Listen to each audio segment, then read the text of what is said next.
ସୁଯୋଗ ପାଇଥିବାରୁ ନିଜକୁ ଧନ୍ୟ ମନେ କରୁଛି। ହେଜ୍ଞାନୀ ସମାଜ ହେଯିବ ସମାଜ ସଚେତନ ଓ ମୂଲ୍ୟବୋଧ ବୁଝ। ପତ୍ର ପତ୍ରିକା ହେଉଛି ସମାଜର ସତ୍ୟତାର ପ୍ରତୀକ। ପତ୍ର ପତ୍ରିକାକୁ ସୁରକ୍ଷା କରିବା ହୋଇ ଆମେ ଏକ ତେଣୁ ପ୍ରଥମେ ମୁଁ କହିବାକୁ ଚାହିଁବି ସୋସିଆଲ ମିଡ଼ିଆ ଏବଂ ପତ୍ର ପତ୍ରିକା ମଧ୍ୟରେ ସାମଞ୍ଜସ୍ୟ କ'ଣ ରହିଛି। ସୋସିଆଲ ମିଡ଼ିଆ ଅର୍ଥାତ୍ ସାମାଜିକ ଗଣମାଧ୍ୟମ, ପତ୍ର ପତ୍ରିକା ମଧ୍ୟ ହେଉଛି ସାମାଜିକ ଗଣମାଧ୍ୟମ। ଉଭୟ ଆମକୁ ମୁଖ୍ୟତଃ ବିଭିନ୍ନ ସୂଚନା ପ୍ରଦାନ କରିଥାନ୍ତି। ତେବେ ଗଣମାଧ୍ୟମ କହିଲେ କ'ଣ?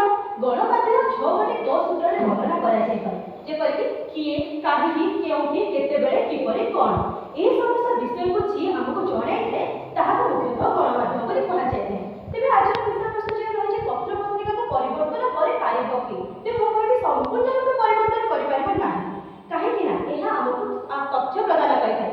ସୋସିଆଲ ମିଡ଼ିଆ ଆମକୁ ବିଭିନ୍ନ ପ୍ରକାର ତଥ୍ୟ ପ୍ରଦାନ କରିଥାଏ ସତ, କିନ୍ତୁ ପତ୍ର ପତ୍ରିକା ଆମକୁ ସଠିକ ତଥ୍ୟ ପ୍ରଦାନ କରିଥାଏ। ତେଣୁ ମୁଖ୍ୟତଃ ପତ୍ର ପତ୍ରିକାକୁ ଆମେ ଅଧିକ ଗ୍ରହଣ କରିବା ଆବଶ୍ୟକ ଅଟେ। ଯେତେବେଳେ ଆମ ଦେଶ ପରାଧୀନ ଥିଲା ସେତେବେଳେ ଆମେ ମୁଖ୍ୟତଃ ଯେତେବେଳେ କିଛି କେହି କହୁଥିଲେ ତାହାକୁ କେହି ଶୁଣୁନଥିଲେ, କିନ୍ତୁ ଯେତେବେଳେ ଲେଖନୀ ପତ୍ରରେ ଲେଖାଯାଉଥିଲା ସେତେବେଳେ ତାହାକୁ ବିଶେଷ ଭାବରେ ଗ୍ରହଣଯୋଗ୍ୟ କରାଯାଉଥିଲା। ସେତେବେଳେ ଉତ୍ସାହିତ ହେଉଥିଲେ ଲୋକ। ଯେତେବେଳେ ପଣ୍ଡିତ ଗୋପବନ୍ଧୁ ଦାସ କହିଥିଲେ ମାନବ ଜୀବନ ନୁହେଁ କେବଳ ବର୍ଷ ବର୍ଷ ଦିନ ଦଣ୍ଡ, କର୍ମୀ ଜୀବନର କର୍ମ ଏକାକାର ଜୀବନର ମାନଦଣ୍ଡ। ତେବେ ଏହି ସମସ୍ତ ବିଷୟଗୁଡ଼ିକ ଯେତେବେଳେ ଲିଖିତ ଆକାରରେ ବର୍ଣ୍ଣନା କରାଯାଉଥିଲା ସେତେବେଳେ ଏହାର ମହତ୍ତ୍ୱ ଅଧିକ ବଢ଼ିଯାଉଥିଲା। ତେବେ ମୁଖ୍ୟତଃ ଆମେ ଯେତେବେଳେ ଦେଖିଥାଉ ଯେ ସକାଳୁ ସକାଳୁ ଉଠିବା ପରେ ଆମେ ଯେତେବେଳେ ସୋସିଆଲ ମିଡ଼ିଆ ଯଦି ଫୋନ୍ ବ୍ୟବହାର କରିବା ତେବେ ତାହେଲେ ମୁଖ୍ୟତଃ ଆମର ମସ୍ତିଷ୍କ ପ୍ରତି ତାହା ହାନିକାରକ ଅଟେ। କିନ୍ତୁ ସକାଳୁ ସକାଳୁ ଉଠିବା ପରେ ଯେତେବେଳେ ଆମେ ହାତରେ ଗୋଟିଏ ଖବରକାଗଜ ଧରି ବସିପଡ଼ୁ ସେତେବେଳେ ଆମେ ଦେଶ ବିଦେଶର ଖବର ଅତି ସହଜରେ ଜାଣିପାରିଥାଉ ଏବଂ ତାହା ସତ୍ୟତା ସହିତ ଆଧାରିତ ହୋଇଥାଏ। ତେଣୁ ମୁଖ୍ୟତଃ ସମାଜକୁ ପରିବର୍ତ୍ତନ କରିବାକୁ ହେଲେ ଆମକୁ ସତ୍ୟକୁ ଆପଣେଇବାକୁ ପଡ଼ିବ। ତେବେ ଯେ ଆମେ ଏହି ସତ୍ୟତାକୁ ଜାଣିଲେ ସମାଜକୁ ପରିବର୍ତ୍ତନ କରିପାରିବା। ଯେପରିକି ଜାତିର ପିତା ମହାମାନବ ମହାତ୍ମା ଗାନ୍ଧୀ କହିଥିଲେ ଯେ ପ୍ରିୟ ଅପ୍ରିୟ ବିଚାରକୁ ଆଖି ଆଗରେ ନ ରଖି ସତ୍ୟତାକୁ ହିଁ ପ୍ରଦର୍ଶନ କରିବା ହେଉଛି ଆମର କର୍ତ୍ତବ୍ୟ। ଆଉ ଯଦି ଆମେ ଗୋଟିଏ ଖରାପ ଖବରକୁ ଅତି ରଞ୍ଜିତ କରି ବାରମ୍ବାର ଶୁଣାଉଛେ ଯେ ଆମର ଭ୍ୟୁଜ୍ ବଢ଼ିବ, ଆମକୁ ଟଙ୍କା ମିଳିବ, ତେବେ ତାହେଲେ ଏହା ଗଣଦ୍ରୋହୀ କାର୍ଯ୍ୟକ୍ରମ ତଥା ଦେଶଦ୍ରୋହୀ କାର୍ଯ୍ୟକ୍ରମ। ତେଣୁ ଯେଉଁ ବିଷୟ ଆମକୁ ସତ୍ୟତା ପ୍ରଦାନ କରିଥାଏ ତାହା ହିଁ ଗ୍ରହଣଯୋଗ୍ୟ। ତେଣୁ ମୁଖ୍ୟତଃ ପତ୍ର ପତ୍ରିକା ଦିନକୁ ଦିନ ଲୋପ ପାଇବାର ମୂଳ କାରଣ ହେଉଛୁ ଆମେମାନେ। କାହିଁକିନା ଆମେମାନେ ପତ୍ର ପତ୍ରିକା କ'ଣ ଜାଣିନୁ।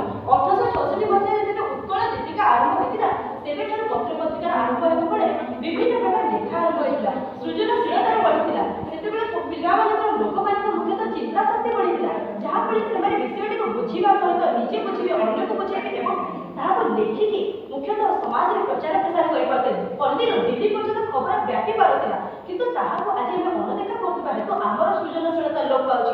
ଆମେମାନେ କେବଳ ଖବର ଗୁଡ଼ିକୁ ବାରମ୍ବାର ଶୁଣିବା ମାତ୍ରେ ଆମେ ମୁଖ୍ୟତଃ ମୁଣ୍ଡରେ ରଖୁଛେ ସତ, କିନ୍ତୁ ମୁଣ୍ଡରେ ସେଇ ବୁଦ୍ଧିକୁ ଆମେ ରଖୁନେ।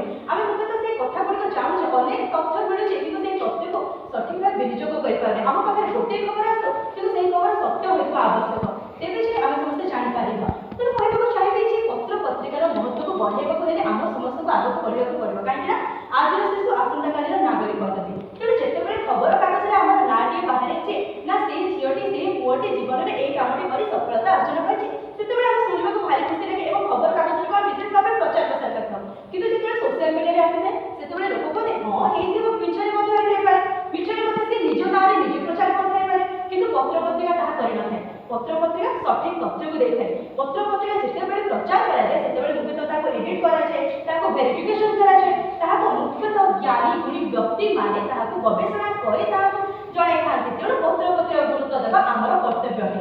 ତେଣୁ ଗୋଟେ କଥା କହିବାକୁ ଚାହିଁବି, ଗଣମାଧ୍ୟମ ଏହି ମାଧ୍ୟମ ହେଉଛି ଆମର ଗଣତାନ୍ତ୍ରିକ ରାଷ୍ଟ୍ରର ଏକ ମୁଖ୍ୟ ସ୍ତମ୍ଭ। ତେଣୁ ଏହାକୁ ଚତୁର୍ଥ ସ୍ତମ୍ଭ ବୋଲି କୁହାଯାଏ ଗଣତାନ୍ତ୍ରିକ ରାଷ୍ଟ୍ରରେ। ତେଣୁ କହିବାକୁ ଚାହିଁବି ଯେ ଗଣତନ୍ତ୍ରର ଚତୁର୍ଥ ସ୍ତମ୍ଭ ହୋଇ ଜନଗଣଙ୍କର ମନର କଥା ସଭିଙ୍କୁ ଦିଏ ଜଣାଇ। ଜନତାର ମାନି ସରକାର ସଚେତନବଦ୍ଧ ହୋଇ ଶାସନ କରନ୍ତି, ଜନତାର ସମୃଦ୍ଧି ପଥରେ ଥାଏ। ତେଣୁ ଆମେ ସମସ୍ତେ ପତ୍ର ପତ୍ରିକାକୁ ଅଧିକ ଗୁରୁତ୍ୱ ଦେବା ଆବଶ୍ୟକ। ପତ୍ର ପତ୍ରିକା ପଢ଼ିବା ଆବଶ୍ୟକ। ଦେଶ ବିଦେଶର ଖବର କିଭଳି ଭାବରେ ସଠିକ ଭାବରେ ଜାଣିବା ସେଥିପ୍ରତି ଗୁରୁତ୍ୱ ଦେବା ଆବଶ୍ୟକ। ଏବଂ ଆମେମାନେ ଯୁବପିଢ଼ି, ତେଣୁ ଆମେମାନେ ବିଭିନ୍ନ ପ୍ରକାର ଲେଖିବା ଆବଶ୍ୟକ। ଯେପରି ଗଳ୍ପ, କାହାଣୀ, କଥାବସ୍ତୁ, ବିଭିନ୍ନ ନାଟକ, ଉପନ୍ୟାସ ଯାହା ଦିନକୁ ଦିନ ଲୋପ ପାଇଯାଉଛି ତାକୁ ଆମେ ପଢ଼ିବା ଆବଶ୍ୟକ। ତେବେ ଯେ ଆମେ ଜାଣିପାରିବା ଜୀବନର ମୂଲ୍ୟବୋଧ। ତେବେ କହିବାକୁ ଚାହିଁବି ଯେ ଉନ୍ନତ ଜୀବନଯାପନ ଶୈଳୀକୁ ଦୃଢ଼ କରିବା ପାଇଁ ଆମ ସମସ୍ତଙ୍କ ଭିତରେ ଏକତା ଆବଶ୍ୟକ ରହିଅଛି। ତେଣୁ ମୁଖ୍ୟତଃ ଆମ ସମସ୍ତଙ୍କ ଭିତରେ ଏକତା ଆଣିବା ତଥା ଆମ ସମସ୍ତଙ୍କୁ ଦୃଢ଼ତା ବଢ଼ାଇବା ଏବଂ ପତ୍ର ପତ୍ରିକାକୁ ଅଧିକ ଗୁରୁତ୍ୱ ଦେବା ଆମ ସମସ୍ତଙ୍କର କର୍ତ୍ତବ୍ୟ ଅଟେ। ତେଣୁ ଆମେ ସମସ୍ତେ କିଭଳି ଭାବରେ ପତ୍ର ପତ୍ରିକାକୁ ଅଧିକ ମାତ୍ରାରେ ଗୁରୁତ୍ୱ ଦିଆଯାଇପାରିବ ସେଥିପ୍ରତି ଗୁରୁତ୍ୱ ଦେବା ଏବଂ ଆମେମାନଙ୍କ ମଧ୍ୟରେ ଏକତା ରକ୍ଷା କରି ପତ୍ର ପତ୍ରିକାରେ ନିଜର ନାଁକୁ ମଧ୍ୟ କିଭଳି ଭାବରେ ଆମେ ଦେଇପାରିବା, ନିଜେ କିଭଳି ଭାବରେ ପତ୍ର ପତ୍ରିକା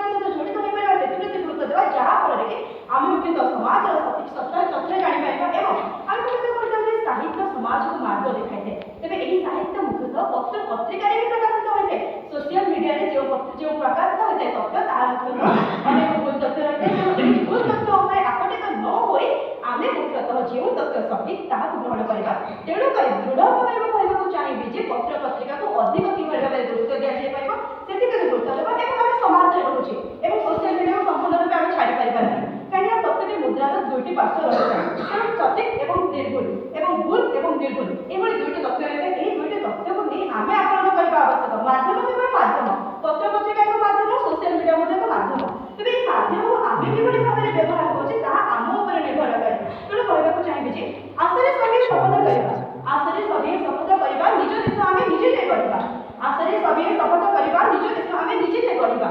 ଆମରି ଦେଶ ଆମ ହାତରେ, ଆମ ପତ୍ର ପତ୍ରିକା ଆମ ହାତରେ, ଆମ ଗଣମାଧ୍ୟମ ଆମ ହାତରେ। ଆମେ ଆମ ପତ୍ର ପତ୍ରିକାର, ଆମେ ଆମ ଗଣମାଧ୍ୟମର ସୁରକ୍ଷା କରିବା ଏକ ହୋଇ, ଆମେ ଆମ ଗଣମାଧ୍ୟମର ସୁରକ୍ଷା କରିବା ଏକ ହୋଇ। ଜାତି ଜାତି ଭେଦଭାବ ମନ ଦୂର କରି, ଜାତି ଜାତି ଭେଦଭାବ ମନ ଦୂର କରି ସତ୍ୟ ଶାନ୍ତି ଦୟା ସେବାକୁ ଆଦରି ସତ୍ୟର ଖବରକୁ ଆମେ କରିବା ପ୍ରଚାର। ଆମେ କରିବା ଆମ ଭାରତକୁ ସୁନ୍ଦର, ଆମେ କରିବା ଆମ ଭାରତକୁ ସୁନ୍ଦର, ଆମେ କରିବା ଆମ ସମାଜକୁ ସୁନ୍ଦର। ଧନ୍ୟବାଦ।